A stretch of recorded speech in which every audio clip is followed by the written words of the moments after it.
Cette émission est une réalisation de TCBH, propulsée par Derry Télécom.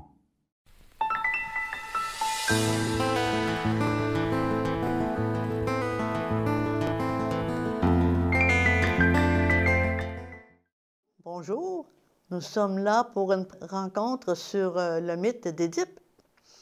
Alors, la prochaine fois, j'avais dit que nous nous arrêterons un instant et tenterons à notre tour de répondre à cette énigme que nous pose le récit d'Édipe.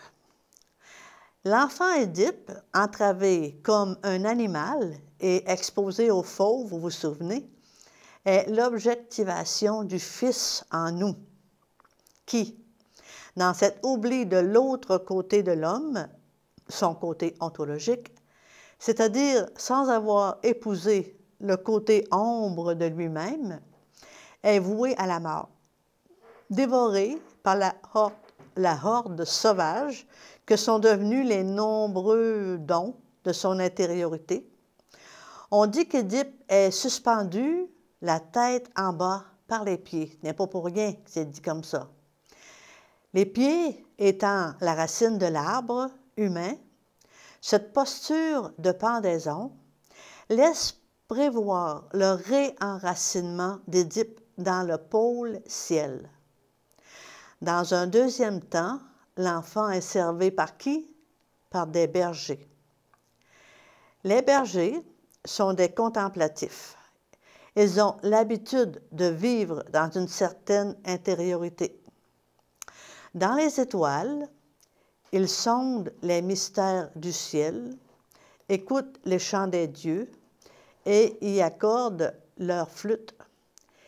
Ils gardent des troupeaux qui, de l'extérieur, les relient intimement à ceux de l'âme, à ceux de la Adama, le féminin de l'être, que dans le mythe biblique, Adam devait garder aussi et cultiver, mais qu'il n'a pas fait. Ces bergers, épris de compassion, remettent aussitôt l'enfant, blessé, entre des mains royales. Les bergers ont autant de liens avec le roi que les bergers de la crèche ont eu avec les mages, venus de si loin adorer l'enfant Dieu, le Verbe. Ils font part commune dans l'expérience du Verbe de la voix une.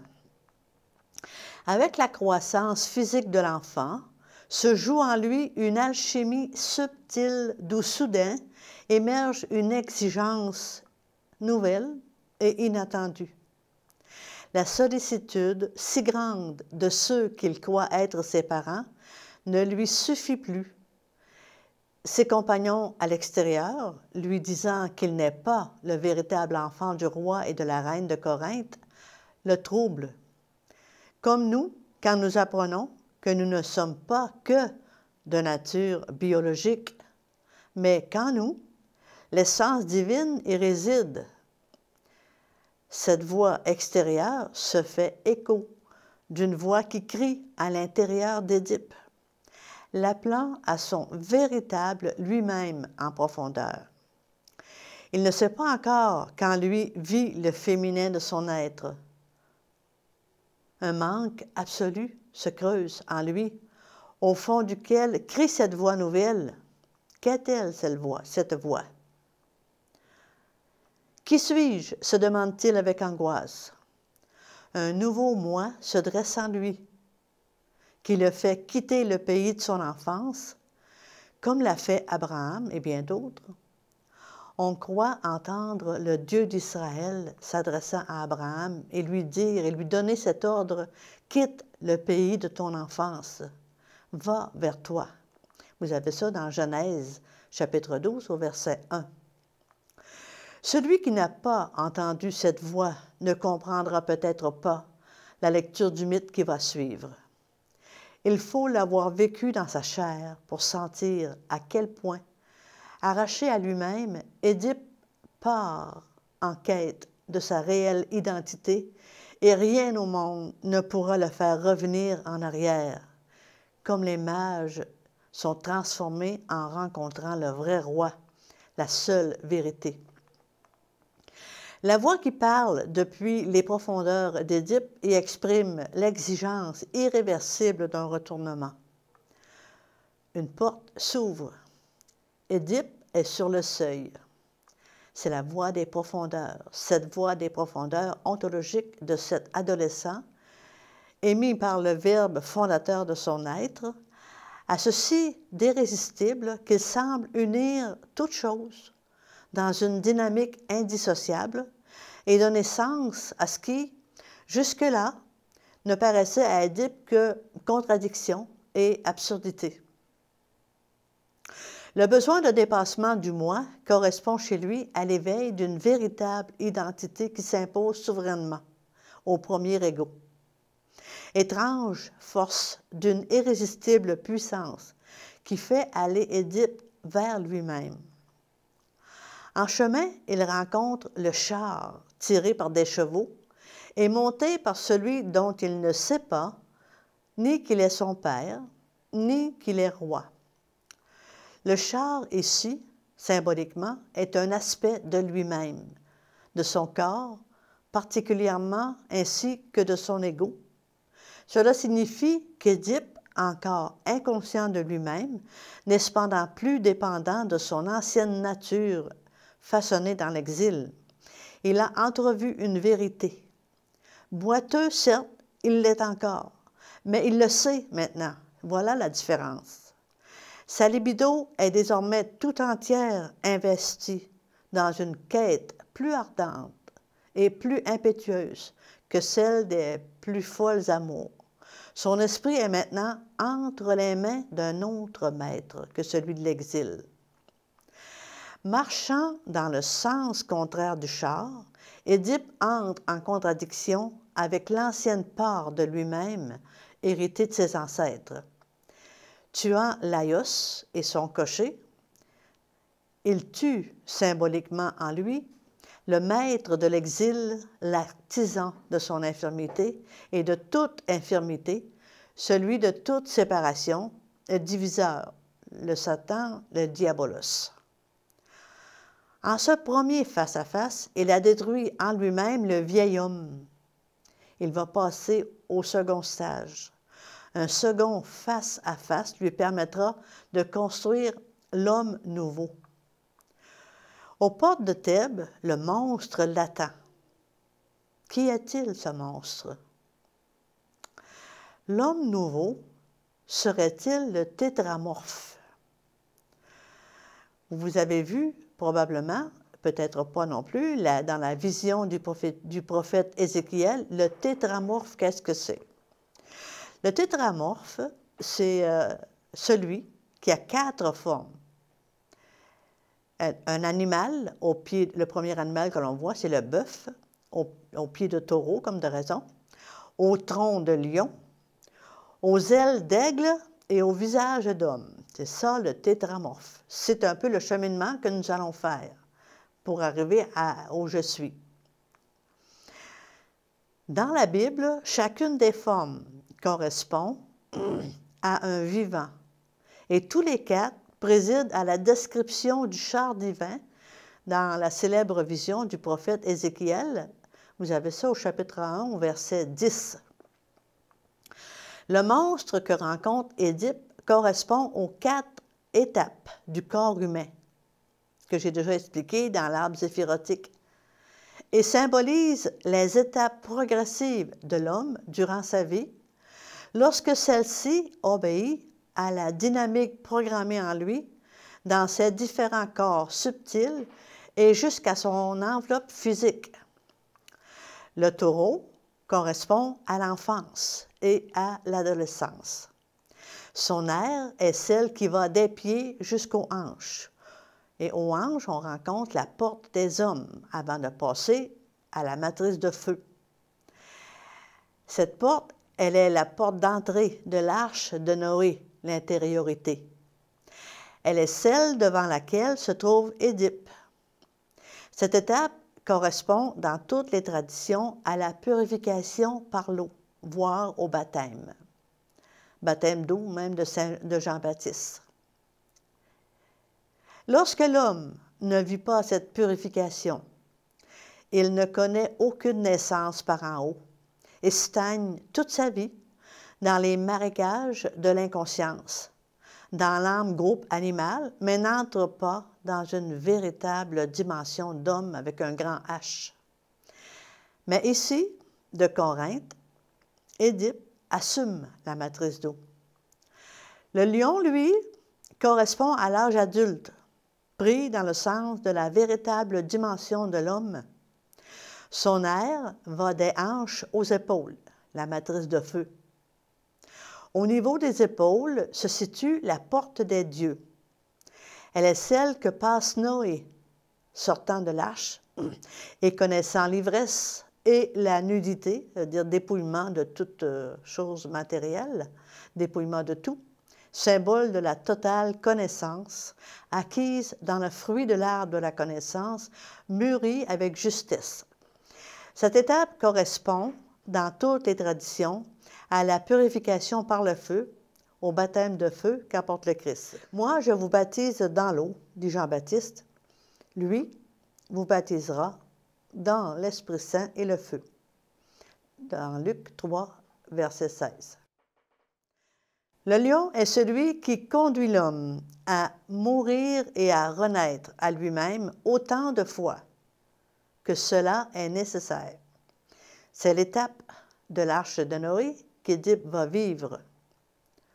Symboliquement, l'homme meurt ou mute dans cette matrice de feu avec le corbeau, l'œuvre au noir, et il ressuscite avec la colombe, l'œuvre au blanc, autant de fois jusqu'à atteindre l'accomplissement total de lui-même, conquis par les nombreuses victoires remportées sur chacun de ces animaux intérieurs.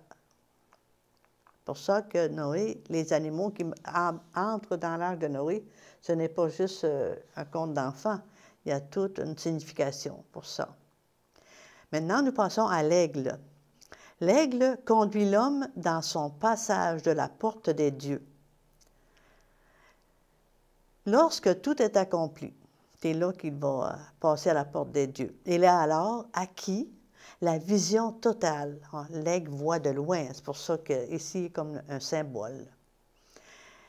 Il a acquis la vision totale et la puissance du Verbe. Il va vers la voie une. Cette dernière étape est œuvre de gestation dans la matrice du crâne. Le visage humain est celui que nous portons sur nos épaules et qui change au fur et à mesure que s'accomplit cette dynamique de vie. Lorsque l'homme passe la porte des dieux, symboliquement, ce dernier visage est androgyne. Mâle par rapport à lui-même et féminin par rapport à Dieu.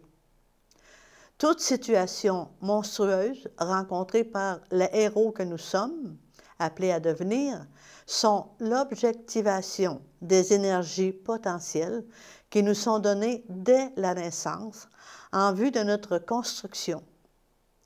Elles nous paraissent terrifiantes tant que nous ne les avons pas intégrées, mais divines lorsqu'elles sont devenues nôtres. Elles sont gardiens du noyau de l'être, le Verbe fondateur, le « Je suis ». Bien sûr, ces énergies se retournent contre celui qui refuse de les épouser et le dévore. La Sphinge, qui se présente devant Édipe, se présente dans son intégralité. Elle se présente comme l'autre côté d'Édipe, son féminin intérieur, dans les 4 étapes de lui-même qu'il va acquérir, qu'il va conquérir finalement. On ne sera donc pas étonné d'apprendre que le mythe archaïque rapporté par Pausanias fait de la Sphinge une fille bâtarde de Laïos, le roi, ce qui signifie une sœur d'Édipe. Avec la Sphinge, Édipe rencontre bel et bien sa sœur. Bouleversante retrouvaille. S'il n'avait pas tué son père, le diviseur, le vieil homme, Édipe n'aurait pas pu retrouver sa sœur ontologique. Nouveau face-à-face pour Édipe qui se voit devant l'autre côté de lui-même, devant cette sœur, ce féminin intérieur, encore inconnu de lui et dont il devra épouser les redoutables énergies pour atteindre à la lyre à la voix une dont elle est la gardienne ontologiquement. Quelqu'un en lui le sait. C'est le féminin de l'être que Dieu a donné à l'homme pour devenir Dieu. Reprenons l'énigme de la Sphinge. Qui, sur Terre, lui demande celle dont il découvre brutalement l'identité, est un être à 2, à 4, à 3 pieds, dont la voix est unique. Seul, il change sa nature parmi ceux qui se meuvent sur le sol, en l'air et dans la mer. Mais quand il marche en s'appuyant sur plus de 2 pieds avec sa canne, c'est alors que ses membres ont le moins de vigueur. Alors, sur 4 pieds, il l'a été durant tout son temps d'identification au monde animal, dans l'âme groupe parental. Sur 3 pieds, si l'on compte le bâton du vieillard ou celui sur lequel il doit s'appuyer depuis qu'il se sait boiteux, parce qu'il a eu les pieds enflés, il l'est encore sur 2 pieds, il n'a jamais pu l'être réellement, tant sa blessure l'a fait souffrir. Ce n'est pourtant que sur 2 pieds qu'il pourra parvenir à la verticalisation de son être, à la sortie du labyrinthe et à sa réunification. Les 4 étapes de la Sphinge témoignent du changement de nature, de celui qui fait l'objet d'une énigme qui, au sommet de la voie une, va se révéler. Édipe reconnaît sa sœur, elle le reconnaît aussi et s'incline ontologiquement. Elle meurt et ressuscite en lui. Édipe franchit la porte des hommes. Le temps du labyrinthe est terminé. Comme Noé est dans la Théba, l'arche, avec tous les animaux qu'il avait à acquérir, Édipe entre dans Thèbes, la cité aux 7 portes, muni de tous les dons de sa sœur épouse qu'il devra intégrer. Il est porté en triomphe parce qu'il a délivré la ville du monstre, la Sphinge. Dans le personnage de cette Sphinge, Édipe épouse donc sa sœur, sans le savoir, dont nous verrons qu'elle devient Jocaste, sa mère, de ce côté-ci de la porte. D'elle lui naissent 4 enfants. Et ces 4 enfants, symboliquement, ne sont d'autres que 4 étapes de lui-même. Voyez-vous, on est toujours dans la symbolique. Édipe, devenu homme véritable en épousant l'autre côté de lui-même, homme véritable avec un grand H, ça veut dire ontologiquement, en épousant l'autre côté de lui-même, se tient enfin sur 2 pieds. Le côté ontologique et le côté biologique sont réunis. Il vient de le reconnaître. Ils ont toujours été, mais il vient de le reconnaître. Il peut donc se verticaliser, Et pour cela, il assume 4 naissances symboliques, ses 4 enfants, et parvient à la dimension royale de son être. Alors, c'est la matrice de feu. Jusque-là, Édipe s'appuyait sur des valeurs bien définies, des lois de notre monde. Telle était la vérité, telle était l'erreur, telle était la sagesse. Alors, l'éthique relative à l'intelligence des choses perçues, telle la folie, telle la juste logique, qui donnait cohérence aux lois du monde, tel le mensonge, telle la lumière, telles sont les ténèbres et le reste. Et voici que maintenant, chaque fauve de sa forêt intérieure, devenue information, construit en lui un nouveau niveau de conscience, un niveau de conscience autre, qui bouleverse les critères faisant référence jusque-là, et les nouvelles valeurs, sitôt émergées, disparaissent à leur tour pour en laisser advenir d'autres encore qu'une nouvelle énergie a mise en place. Dans cette nouvelle déambulation, cependant, Édipe ne titube plus. Sa rencontre avec sa sœur, devenue mère-épouse, son acceptation de la rencontre, son féminin intérieur qu'il a épousé, l'ont fait entrer en résonance avec son vrai je, sa véritable identité tant recherchée, qui maintenant est dure comme du roc. il sait. Dans cette opération, le lion dévore le taureau, c'est-à-dire le taureau, c'est une façon de dire qu'il n'est plus, qui signifie par là l'intégration des nombreux dons que l'homme acquiert au niveau de la royauté. Édipe est maintenant apte à assumer ses noces avec lui-même, son autre côté, qui est véritablement expérience de résurrection, de nouvelle naissance. Dans cette matrice de feu, c'est la totale purification. C'est un feu comme le buisson ardent qui ne se consume pas, un feu d'amour infini. Le feu divin, c'est celui-là que décrit la Bible sous le nom du fleuve intérieur qu'on appelle le Gihon ou la Géhenne. C'est là que se construit le vrai « je suis » qui indique la lettre Yod, qui veut dire « je suis » en hébreu. C'est en ce ventre que Jésus invite Nicodème, vous vous souvenez dans la Bible, docteur de la loi en Israël, qui venait voir Jésus pour comprendre est-ce qu'on doit naître à nouveau pour devenir en Dieu.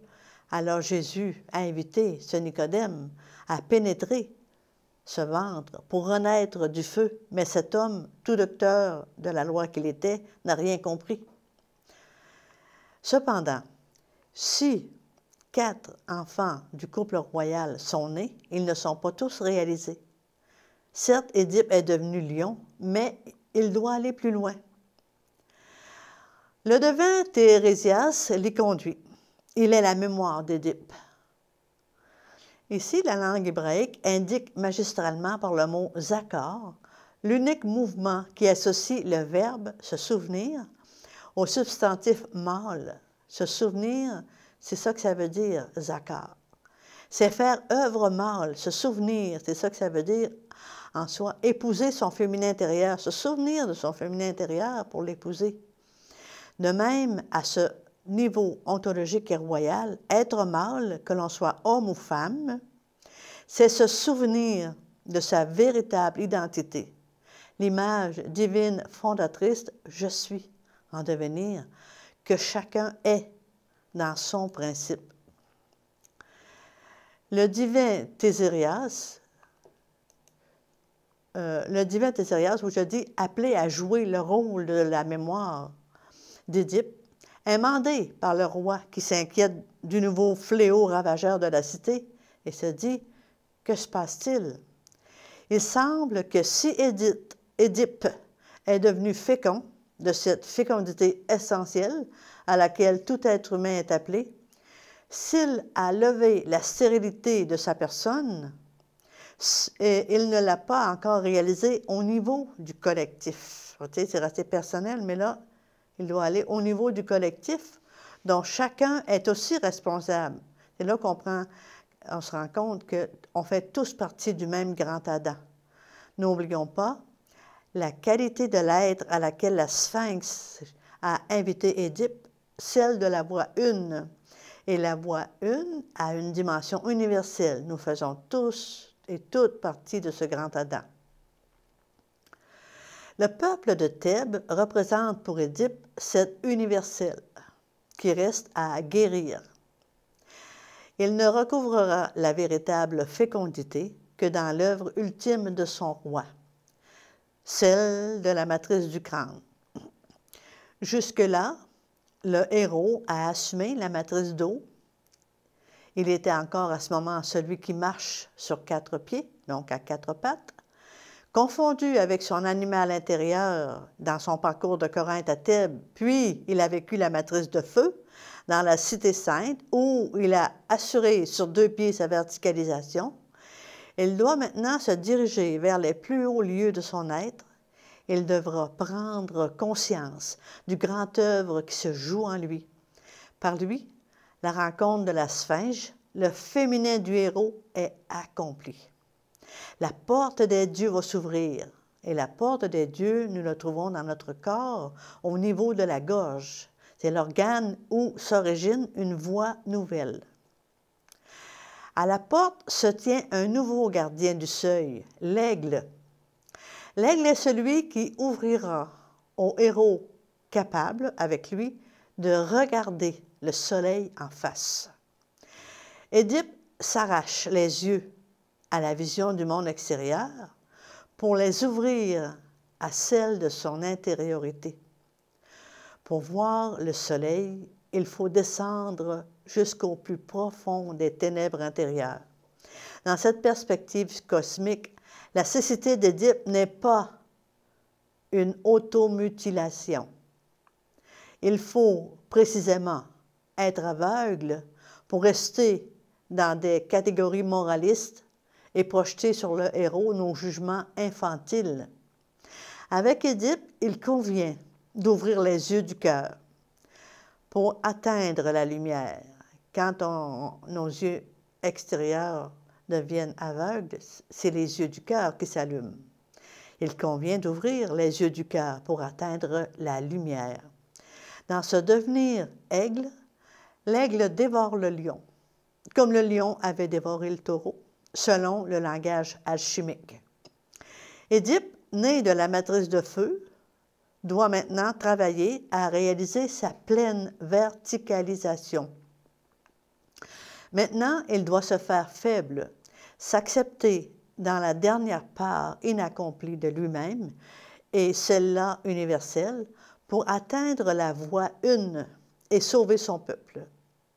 Il prend donc le bâton du pèlerin, celui de l'aveugle, car ce n'est que sur 3 pieds, il le sait, qu'il fera le chemin pour atteindre à l'unité et entrer dans l'ultime matrice, celle du crâne.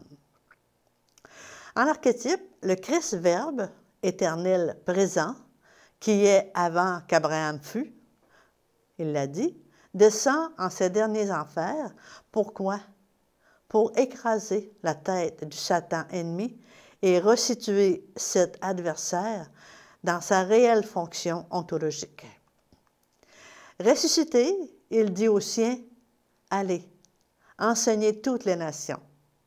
Apprenez-leur cette bonne nouvelle, selon laquelle l'Adam a recouvré ses normes ontologiques, et tous les Adams, les êtres humains que nous sommes de l'histoire, dont sont accomplis, le Fils du Père en eux est délivré, Barabbas, Bar-Abbas veut dire Fils du Père, est délivré par le Christ. L'humanité guérie peut alors s'enfanter dans les 4 dimensions auxquelles l'invite le tétramorphe universel. Édipe, dans le creux de son être, a entendu la bonne nouvelle et prend maintenant le chemin de sa dernière matrice où il devra rencontrer, comme Job, l'antique ennemi, l'ontologique adversaire. Il reste paisible cependant, puisqu'il entrera dans cette matrice avec la force de son Christ intérieur qui l'habite. Édipe, aveugle et démuni de tout, et méprisé des siens, quitte Thèbes. Il va où? Il va face à sa vraie naissance. À l'image du Christ, au cœur de la nuit du Golgotha, Édipe est frère de Noé, qui sort de l'arche et entre dans la tente, ivre et parfaitement dépouillé, nu, des anciens savoirs, ivre de la connaissance acquise et dénudé de tous les oripeaux du vain savoir. Noé est recouvert d'un manteau que ses fils viennent jeter sur ses épaules en marchant à reculons vers lui, tant son visage brille d'une insoutenable lumière. Et nous pourrons poursuivre dans un prochain entretien la suite et la fin de ce merveilleux trip d'Édipe qui recherche qui il est vraiment. Merci et à la prochaine.